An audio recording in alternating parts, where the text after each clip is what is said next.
Been talking a little bit about Nehemiah. We're not going to change anything today because we want to keep talking about Nehemiah, right?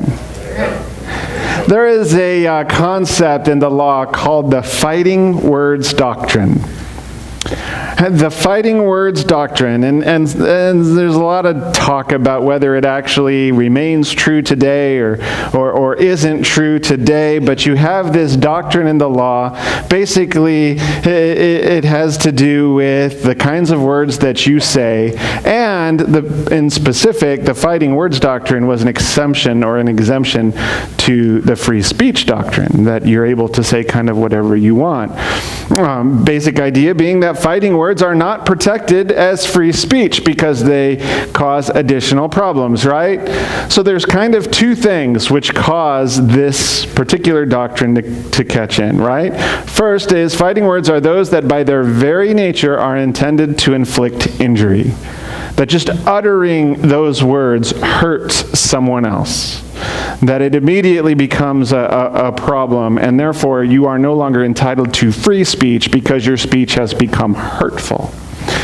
The second thing is it's speech that incites an immediate breach of the peace.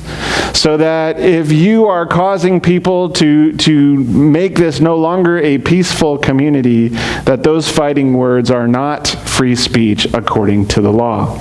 Now, if you read up on the free speech or the fighting words doctrine, you'll find out that there's a lot of different things, and I think it's rather interesting because as I was looking over the history, the reason that this whole thing was created was because of a Jehovah's Witness who was really upset about being arrested.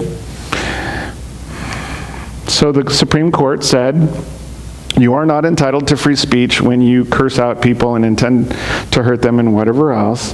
And then the very next one was a preacher who wanted to be able to say whatever he wanted to say, however he wanted to say it. This is way back a long time ago.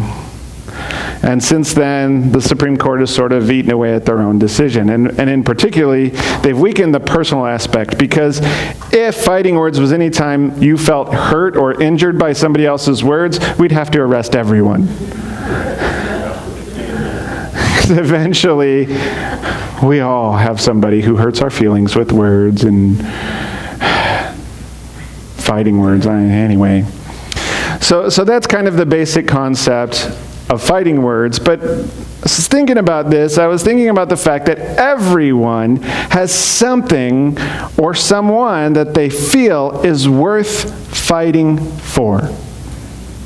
There is something or some things in your life that if somebody were to begin to threaten, or somebody were to begin to say, hey, listen, you can no longer do this, or you can no longer have that, or you could no longer whatever else, that you immediately are like, well, I'm ready to fight.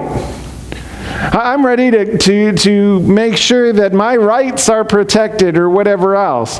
It could be a concept, a belief, or an understanding. Like I kind of hope that if somebody's really picking at Jesus, that those are fighting words for you.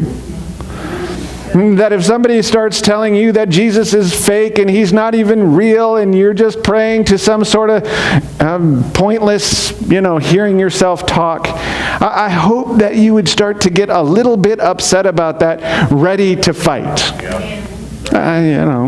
It might be a belief or an understanding or whatever else, but that you are willing to fight for it. But it might also be a someone rather than a something. Because sometimes we are ready to fight for someone we love regardless of what the issue is. Regardless of what we think they may have done right or what we may have think they've done wrong. We're ready to fight on their behalf. We're ready to go and do whatever it takes to make sure things are okay. Now, it might be something worth arguing over, but it's also possible that when somebody uses fighting words, it's something you're ready to actually fight for. You know what I'm saying?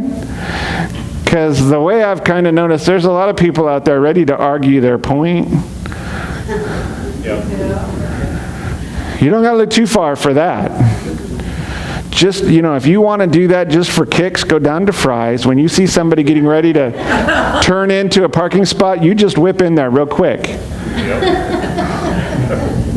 You'll find out just how much they want to fight. Could be words. No, I really don't recommend doing that. It's It's not worth your life. That's all I got to say. But there's more than one kind of fight. We've been following the story of Nehemiah and Jerusalem after the exile. Some of you know this story by heart. Some of you might not have remembered it from last week, so I'm just going to give you the real quick thing again. Nehemiah's brothers come and they talk to him real quick. They tell him, hey, he says, what's going on back in Jerusalem? They're like, hey, all the walls are down. Everything is all burnt out. Everything is in ruins. The whole city is problematic. And he gets brokenhearted. He begins to pray. He prays for how long? Anybody remember? 4 months. 4 months.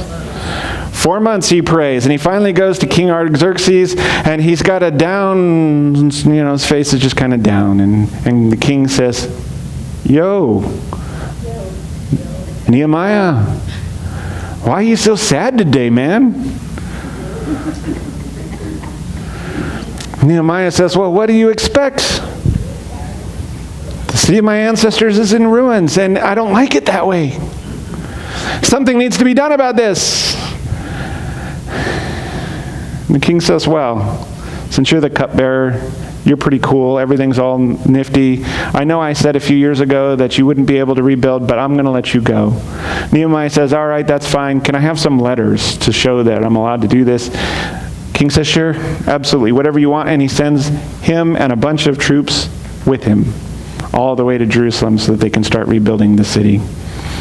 So they begin the job, and there's a couple of guys, Sanballat and Tobiah. They're really excited about what's going on in the wrong way, because they don't want to see this happen, and they begin causing problems. We talked a little bit about last week about how there's discontent. Sometimes there's discontent sort of outside of the circle, but then there's also discontent inside of the circle. And we kind of talked about how that happens in the church world, that sometimes there's discontent from outside, people who are not real happy, and we never have problems with discontent from the inside, but we can imagine it. Just kidding. Nehemiah is so brokenhearted. He gets the permission. He begins to do the job, and then he runs into all of this oppression. You have the remnant who is gathered around, and they've said, all right, we're going to help you. This is exciting stuff. We're excited to see what God's going to do, and we're really thrilled about it. It's going to be a lot of work, but everything's going to be okay, and they're doing great, but then there's all this oppression. So you already have the hard work of rebuilding, which is going to be really hard work, and then you add all of this oppression, all this, we don't like it. Nothing is ever easy. Sanballat and Tobiah and others oppose the work. You especially have all these people who say, why would you even bother with that? Are you trying to incite a riot? What's the deal? What's going to happen? So you have that discontent both inside and outside, and yet God's work must continue. Must continue. Must keep going. Get ready for the next part of the story, because things aren't going to get any easier. We're going to read about some more opposition, right? And in the midst of that, my question for us is, what should be our most significant fighting words? We all have them, right? Nehemiah has them. I would venture to guess that Sanballat and Tobiah have them. That we all have fighting words. Well, what should be our most significant fighting words? What should be the things we're most really ready to fight over? Today's story, we pick up back at Nehemiah chapter 4, verse 15. If you've missed anything before, don't go read it now because I'm preaching. And don't go beyond where I'm at, or you'll be ahead. Chapter 4, verses 15 through 23 say, when our enemies heard that we were aware of their plot and that God had frustrated it, we all returned to the wall, each to our own work. From that day on, half of my men did the work, while the other half were equipped with spears, shields, bows, and armor. The officers posted themselves behind all the people of Judah who were building the wall. Those who carried materials did their work with one hand and held a weapon in the other, and each of the builders wore his sword at his side as he worked. But the man who sounded the trumpet stayed with me. Then I said to the nobles, the officials, and the rest of the people, the work is extensive and it's spread out, and we are widely separated from each other along the wall. Wherever you hear the sound of the trumpet, join us there. Our God will fight for us." So we continued the work with half the men holding spears, from the first light of dawn till the stars came out. At that time I also said to the people, "Have every man and his helper stay inside Jerusalem at night, so they can serve us as guards by day and by night, and as workers by day. Neither I, nor my brothers, nor my men, nor the guards with me took off our clothes. Each had his weapon, even when he went for water."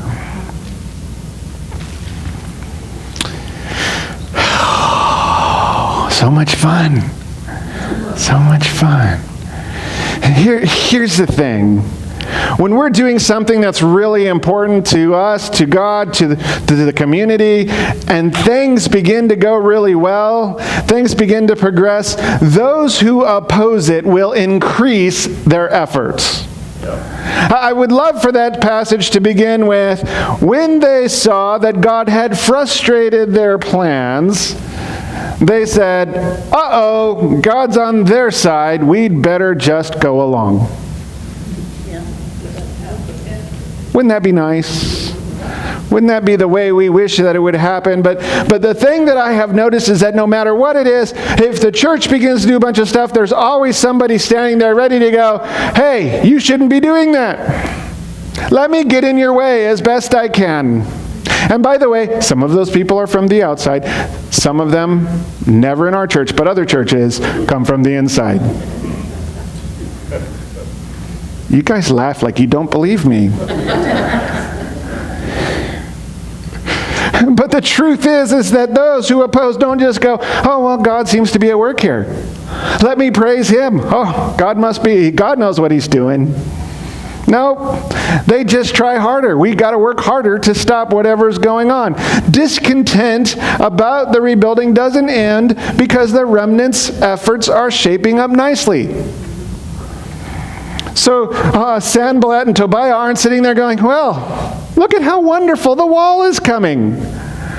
I didn't think they'd be able to make it this far, but, did you see how wonderfully that things are shaping up? That, look, they've really cleaned up that one area. They've got the wall. It's building back up. Have you seen the new dung gate? It's beautiful."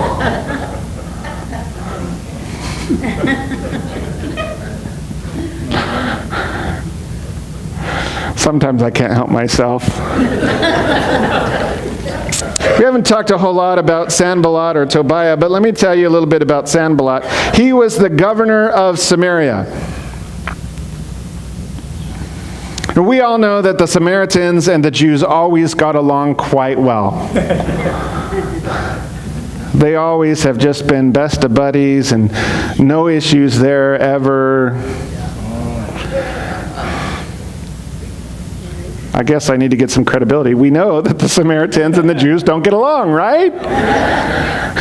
That they just aren't really there. So he, in his hands, has a letter from King Artaxerxes saying, "Hey, Nehemiah and the Jews are going to rebuild all the walls. They are going to put everything back up. It's going to be beautiful. It's going to be wonderful.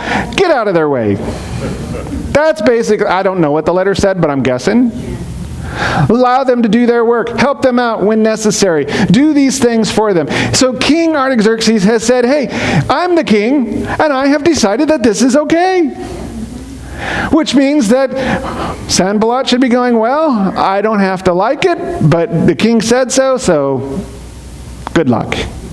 Right? That's what I would think. It's really believed by some of the external evidence that he was probably Jewish. What? Does that make him an insider or an outsider? Now we're a little confused, aren't we? Tobiah was governor of Ammon.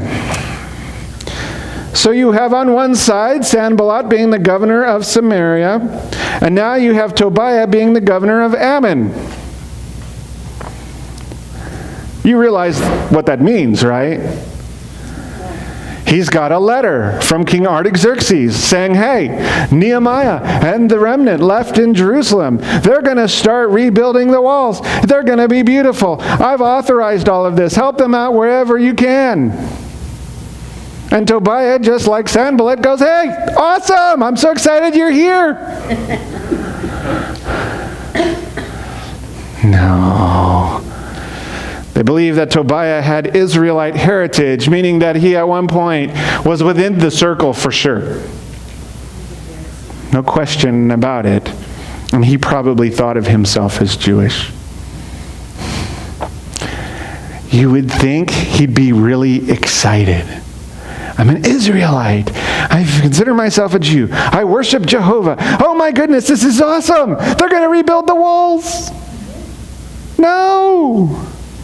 He's all worried.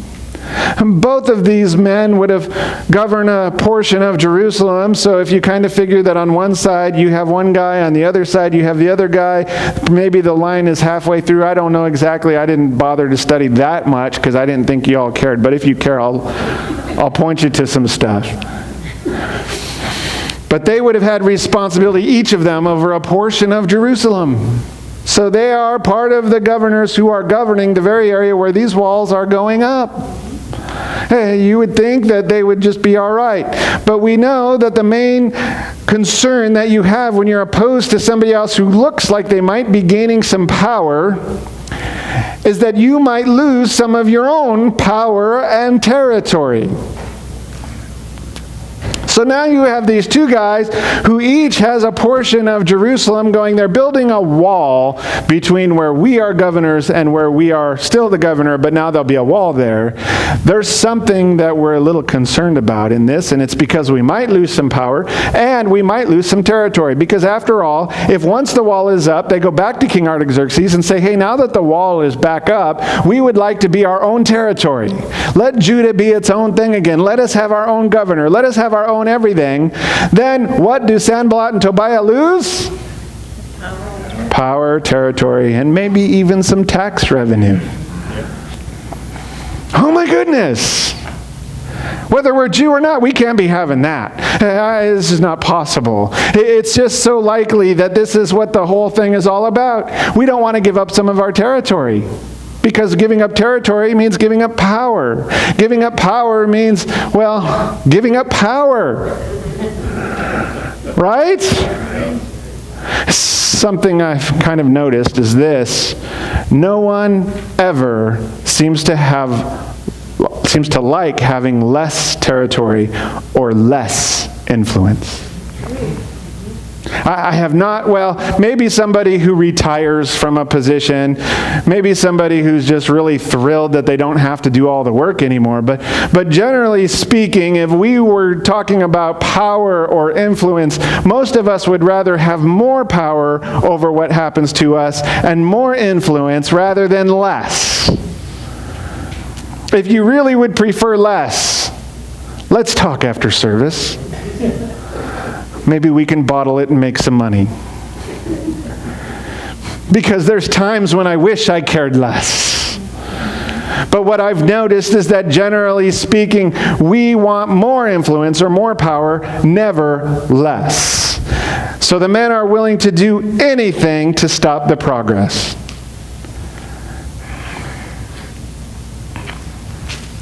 I got to tell you that one of the things that I've noticed about when we want more power or more influence is that in almost every situation where we want more power, more influence, when we are willing to fight to get it, we end up with less. That the opposite actually comes true. Not sure what that's all about. I just happen to know that it's something that I've noticed over the years, that it's generally the truth.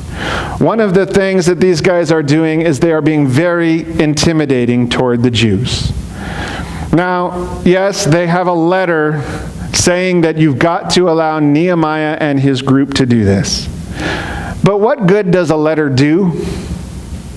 I could give you a letter that says, hey, by protection of the church, you can do whatever. No one cares, right?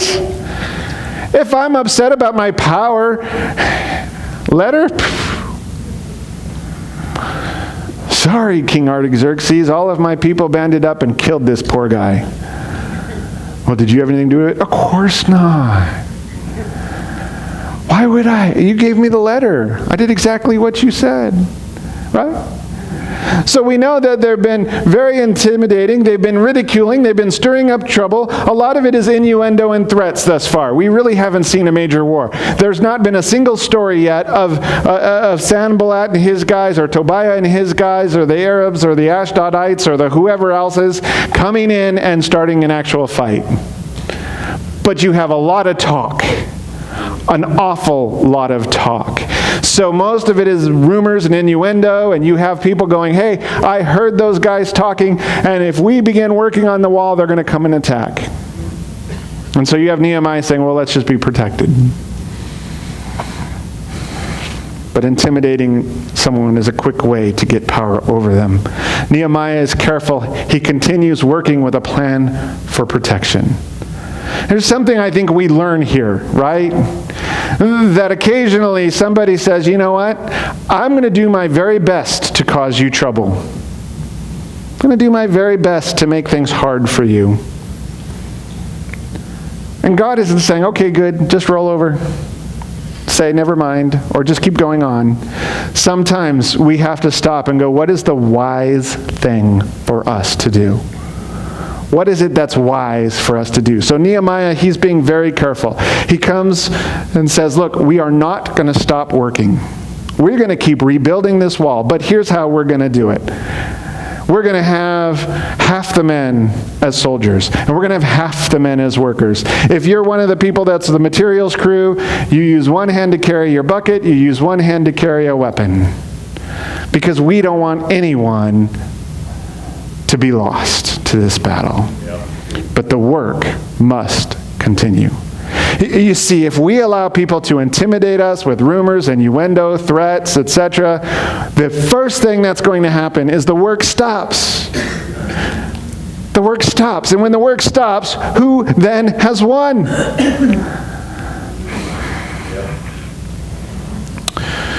Now, I wanted to point something out here. We've been told that at this point, the wall has been about half rebuilt. I began to really wonder, well, how high is that? You know, we have walls around our homes, but our walls around our homes really aren't so much from protection from outsiders. If you have one that's for protection from outsiders, I haven't seen it. Most of us have like maybe a 6-foot block wall around our property, if that. And so that's what we have. And really what it is to keep your neighbor's dog in your neighbor's yard and let you have a little privacy, or only let you see what you want to see, or whatever. Right? You know, if somebody wants to scale a 6-foot wall, they're going to do it. Not really think too much about it. But the wall we're talking about isn't a little 6-foot block wall around Jerusalem. We're talking about this big stone wall. In some places, the very base of it would be as much as 8 to 25 feet wide. And they say that it would go anywhere from 12 to 16 to 25 feet tall, depending on who you listen to and what they think. So if the wall is about half built and it's 12 to 20 feet, well, we figure it's about a 6-foot wall all the way around. Now, there's some protection if you're on the other side of a 6-foot wall. Yeah. Not a lot, but there's some. So, this is why all the opposers are so upset. They're already made it 6 feet. If we don't do something now, they're going to get up to the top. Yeah. And when they get up to the top, there ain't nothing we can do. Which is why you have Nehemiah coming in going, look, you guys, we're making great progress. I know you're tired. I know things are not going the way we want to go, but look at how close we are. And once we're done, we're done. We'll see what happens next. So half the men are assigned to protect the workers. And I find this fascinating because I would think that it would slow down the work. If we had a work crew going and there were, say, 10 of us here working on something and we felt like we needed to put 5 of them on security detail, now we only have 5 people working. Now, depending on how good the people who are now on security were at working, it may slow the work down. Right? If they're lazy already, well then,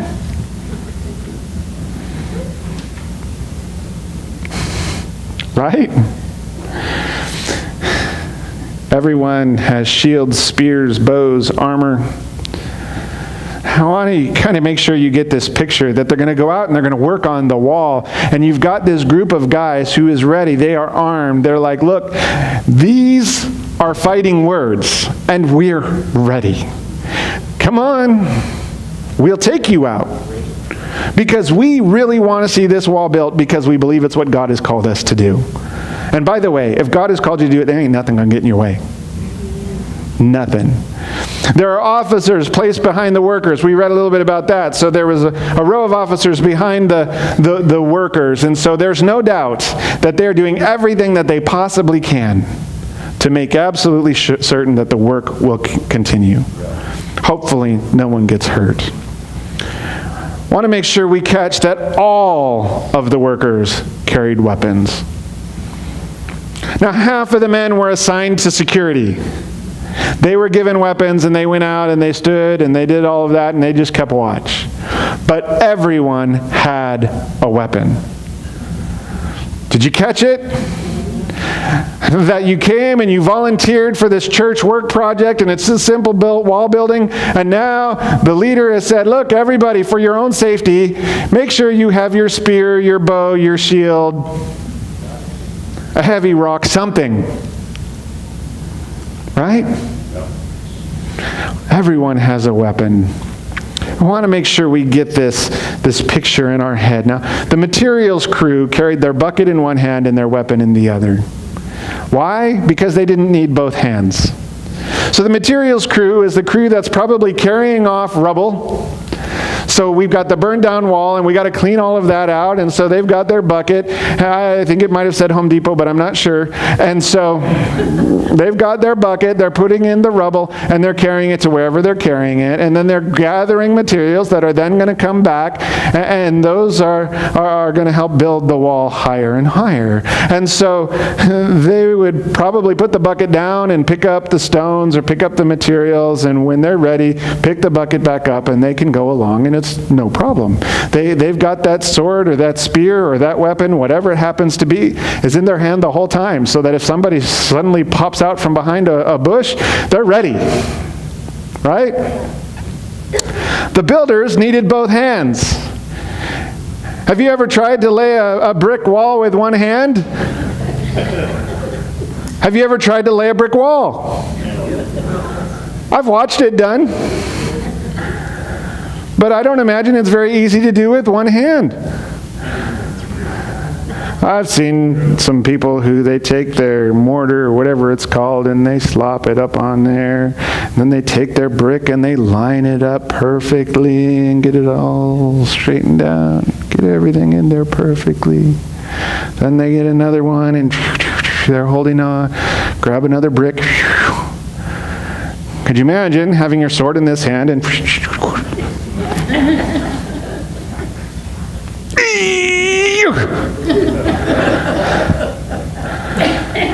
so Nehemiah is clear. They wore their swords on their side so that they had both hands to work with. We are not going to let this work stop.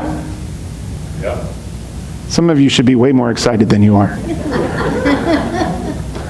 Nehemiah is so ready to fight for what this is that everybody is armed, everybody is ready, and he's got this group of people watching after the builders. Why? Because all they have is the sword on them. If somebody pops out from behind the bush, well, then they're not ready. The best they could do is throw their mortar at them. Could work, I don't know. But it's just a reality that he's so clear with us what he does. And then he says this, there was a trumpeter at the ready to alert of attacks.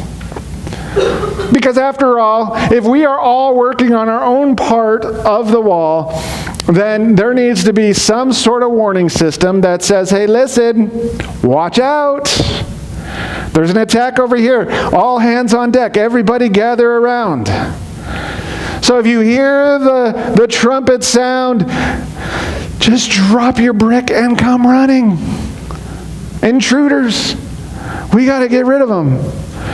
So he says, we had this guy ready. We told everybody, you watch out. This could happen. This could be something that we need to do. And they were just all over that and made sure it was. You got to come if there's trouble. Then Nehemiah said, you all need to spend the night here in Jerusalem. Scripture tells us there's kind of a double use for that. One is that if everybody spends the night in Jerusalem, you have guards. You have somebody who can kind of keep an eye on it at night, make sure that the bad guys aren't coming and just removing everything you just put in. But you also have sort of a protection. This idea that there's a power in numbers. There's an idea that there's protection behind the wall. There's more of you. If somebody starts to attack, you can just kind of come out and do what you need to do. Right? This power in numbers thing is so incredibly important. So incredibly important. Because one of the things that happens when there's opposition, when there's discontent, when there's a problem, is that so often when we begin to get discouraged, what's the first thing we do? Do we say, hey, this is so much fun, let's keep it up? No, I don't know, because the Bible doesn't exactly tell us, but I kind of figure that there's probably something of a happy atmosphere on those nights. Right? Okay. Can't go outside of the wall. We don't want you going you got to stay inside the Jerusalem walls because we want to make sure everything's all right. My guess is that there were a bunch of potlucks. I bet you they were having s'mores and sitting around the campfire having a grand time. I bet they were. Keeping an eye on what's going on, keeping each other encouraged. Right? Right? Yeah, maybe. Thanks. Nehemiah himself remains prepared at any moment for whatever may have happened. You caught that part, didn't you? Get towards the end, and this is what we did, and this is what we did to make sure that everybody was safe. And then Nehemiah says, we never took off our clothes. We slept in our clothes because if something happened, we wanted to be ready.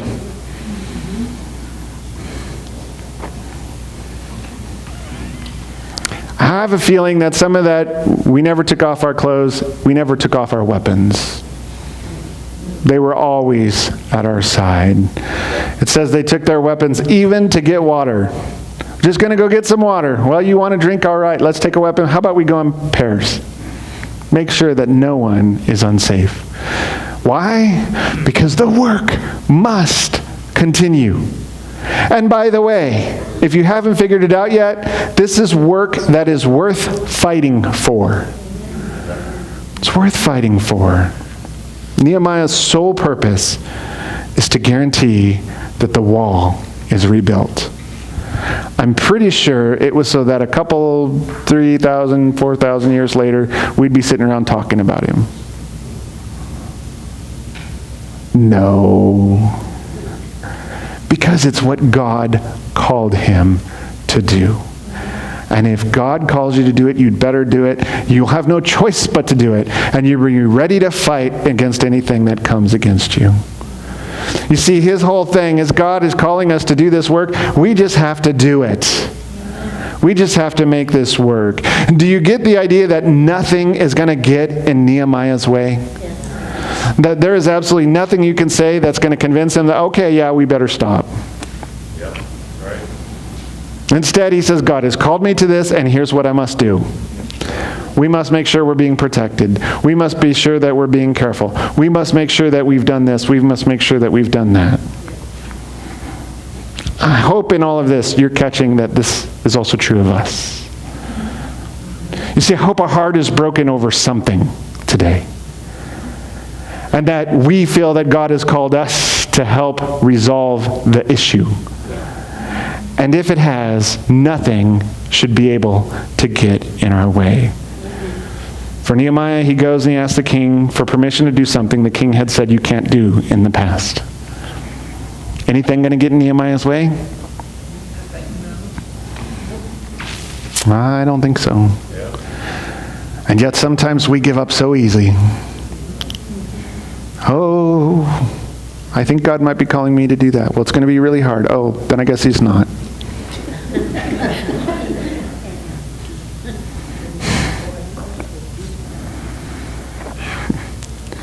Nehemiah goes and he rallies the remnant to begin what appears to be an impossible task.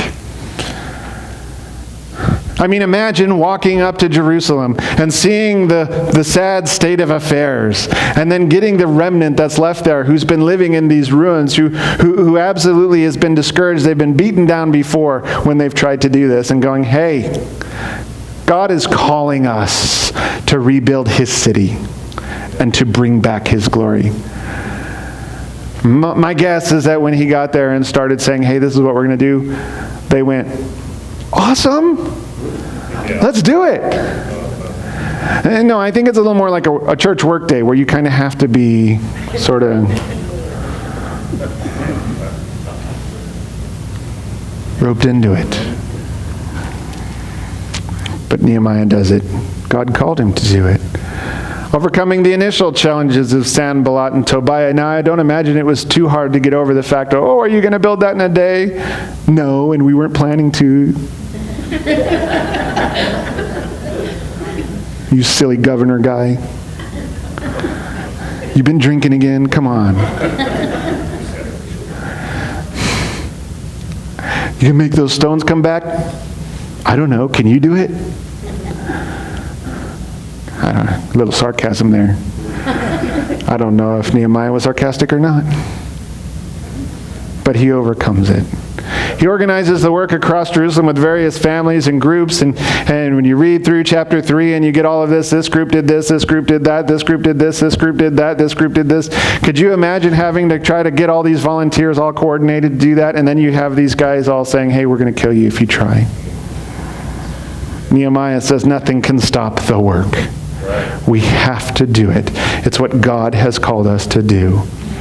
And then Nehemiah seeks to bring peace when the people are surrounded by discontent, both inside and outside the circle. God calling you to do something today? Be ready for this step. Because as much as I'd love to say, hey, when God calls you to do something, or God calls you to be something, everyone's just going to be supportive, both inside and outside.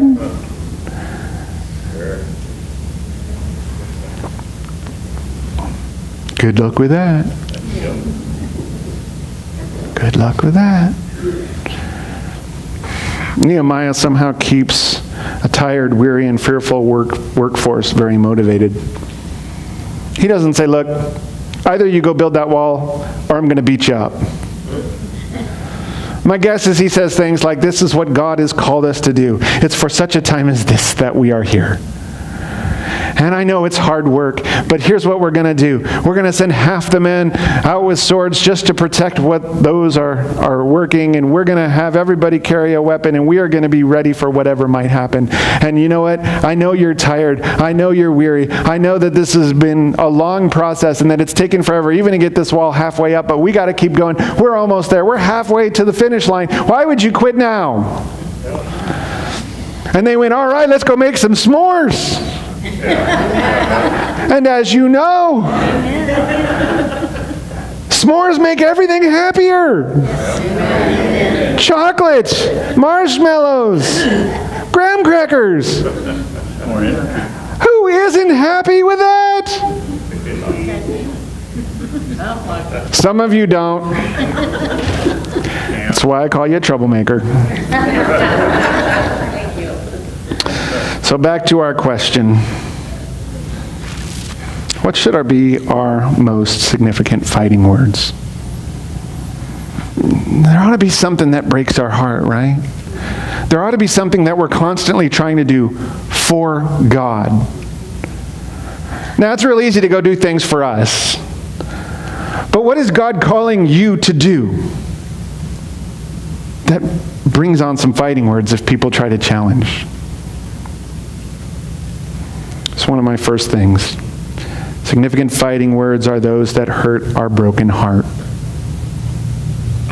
I've been telling you that one of the things that absolutely breaks my heart in our community is that 48% of Arizona Christians attend church on any given Sunday. Forget the non-Christians. Only 48% of the Christians come to church and worship with others on a regular basis.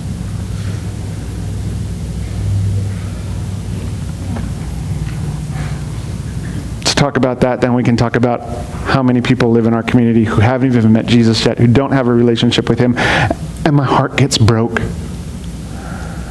And if you want to come and mess with that and say, oh, that's not all that important, Pastor, or you're trying to fight something that we just have to live with, them's fighting words. Right? Right? Nehemiah hears about the devastation in Jerusalem and his heart is broken. And anytime anybody starts to say, hey, listen, you're not going to be able to do what you're trying to do, his heart breaks more. It hurts his broken heart. And them's fighting words. He's willing to make the fight. He's willing to have the problem. You see, when someone criticizes or threatens that which breaks our hearts, we are going to fight. There you go. Amen. At least we better. Yep. Because otherwise, we might not care as much as we think we do. If you say, it's really sad to me, and it breaks my heart that there aren't more Christians who come to church on a Sunday morning, and somebody goes, well, that's their problem. Okay, but it's also ours. There's a lot of people out there that don't know Jesus Christ, and some people, now they don't actually come out and say this, but they might as well. Well, that's all right, they're going to hell.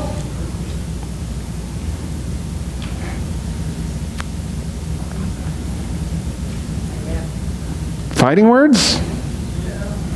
They ought to be for all of us. What breaks your heart about the church today, or about what God might be calling you to do, even if it isn't necessarily what we normally have thought of or have done in the past? Because I'm convinced that God is calling some of you to do things that we aren't doing yet. And that God is calling some of you to reach out in ways you've not reached out yet. And those are the areas in which maybe your heart is broken and you want to do something for God. What breaks your heart about the church today? Something ought to be. And are you ready to fight when someone continues that heartbreak? When you say, I really feel like God is calling me to reach out in this way, and somebody goes, well, good luck with that. You're just crazy. You'll be lucky if you don't end up dead. Being serious. Yep. Significant fighting words are those that threaten our co-laborers.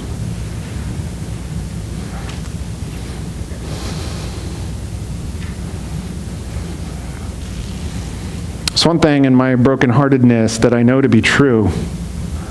That is that I know I'm not all by myself.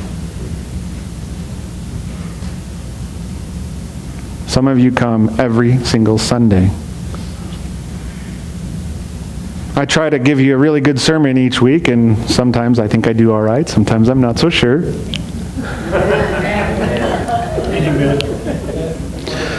Sometimes only one or two of you falls asleep. Sometimes it's, well, never mind.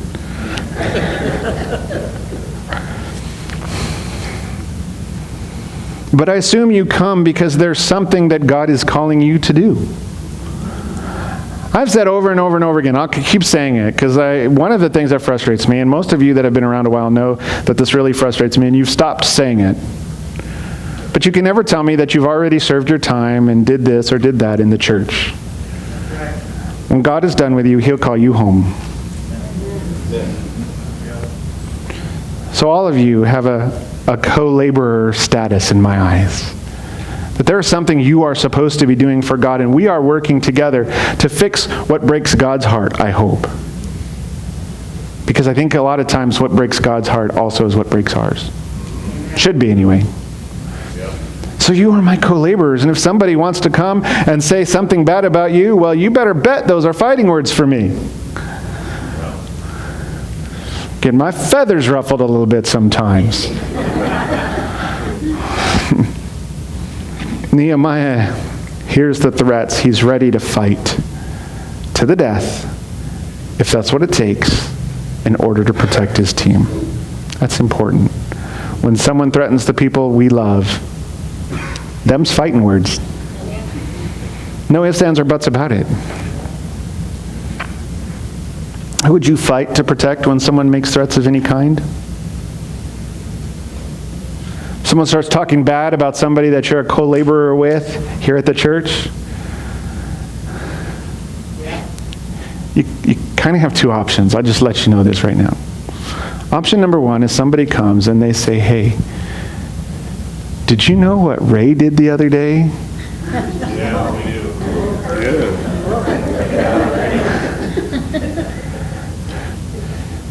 Good. You can either say, why are you talking bad about Ray? Or you can go over here and go, hey, psst, did you know? Did you know? He bought a lottery ticket. Did you win anything? Now I'm causing marriage issues. Just making stuff up. Oh. Just like liberals. If somebody comes and they threaten from within or from without, our reaction ought to be ready to fight that person, not fight against whoever they're talking about. I think there's something to be said that if somebody is not doing what they're supposed to do, we should approach that person and talk to them. But by the way, if that happens to you and you know somebody doing something that you don't think really is part of what God would want them to do, go to them first. If they tell you to buzz off, you can come find somebody else. Right? Who are you fighting, or who would you fight to protect when someone makes threats of any kind? Most important fighting words that are in the passage, and we haven't even discussed them yet, but they're the best ones in the whole thing. These fighting words are a little different, but I want to make sure we get that anybody listening to a Christian or a Jewish person using these fighting words ought to know that they're about to get it. You ready? Ready. The most significant fighting words are our God will fight for us. Now these are not Sanballat and Tobiah's fighting words, because they aren't saying such a thing. But imagine if they're standing around and they hear, did you hear what Nehemiah said? If you hear the trumpet blast, go to where that is, and our God will fight for us. Amen. Which, by the way, is saying we're going to win. Hallelujah. Yeah. Because we're doing what God has called us to do. Right. Our God has said he will fight for us. Look at what he's done already. We aren't even supposed to be here rebuilding the walls, except for that God made it open. Yep. We aren't even supposed to be able to do any of that. And I don't know if you've caught this yet. We shouldn't be able to do anything we're doing here this morning for the same exact reasons. But God fought for us. And do you know how he did it? He sent his only son to walk along among us, to teach us how things should go, and to die for us.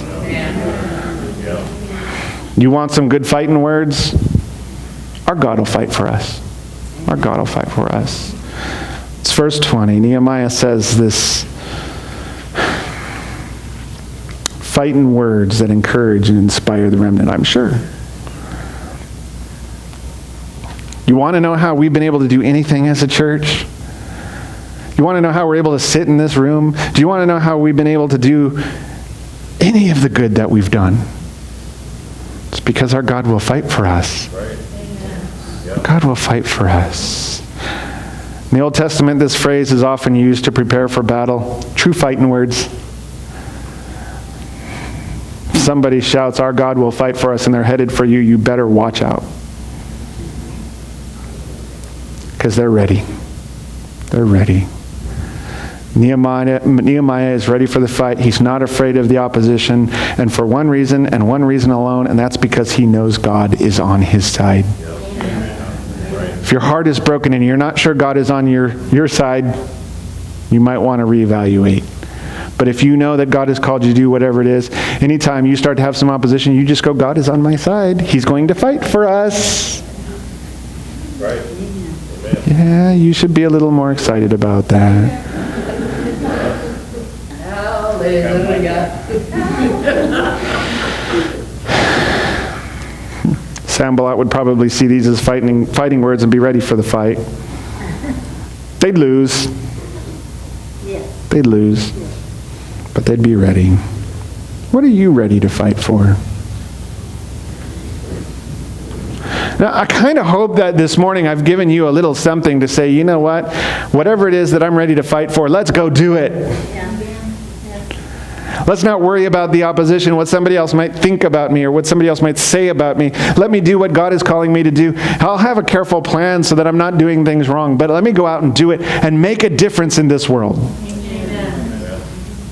What are you ready to fight for this morning? I've been telling you for 3 weeks now that Nehemiah gets one thing very well, and his story really goes through this. On one hand, you have God's sovereignty. God is in control. God can do anything you want. On the other hand, you have God uses his people to carry out his will. We need to be ready to fight for whatever God's will is that he's asking us to do. Yeah, true. Yep. Fair enough? What are your fighting words?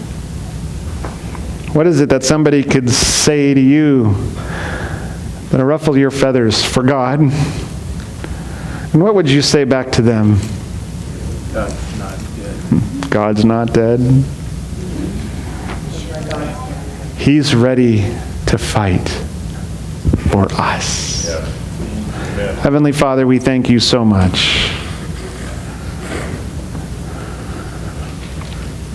So much for your word, so much for this example, but especially, Lord, so much for your call on our life. That there is something that you are calling each person in this room to do. That there's something that you have equipped us, something that you have prepared us, something that you have asked us to do. And that in the midst of all of that,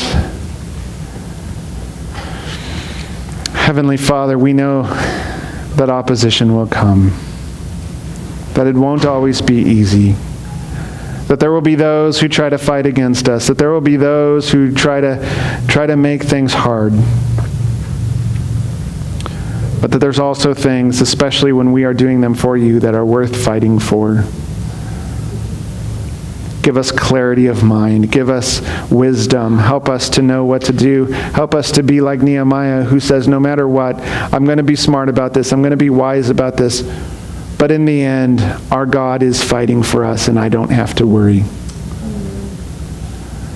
Lord, this is true of us today, and as we go throughout this week, let us not forget what we've heard this morning. I'd include myself in that. That we would all leave this place equipped for the battle, whatever that might be. Ready to go forward, ready to make a difference and an impact for your sake and not for ours. If there's anything holding us back, like our own territories or our own power, help us to set those things aside and let you be the God who does all. Be with us as we leave this place. Keep us safe until we have the opportunity to worship together once again. May this be the most grateful Thanksgiving we've ever experienced. In your name we pray. Amen.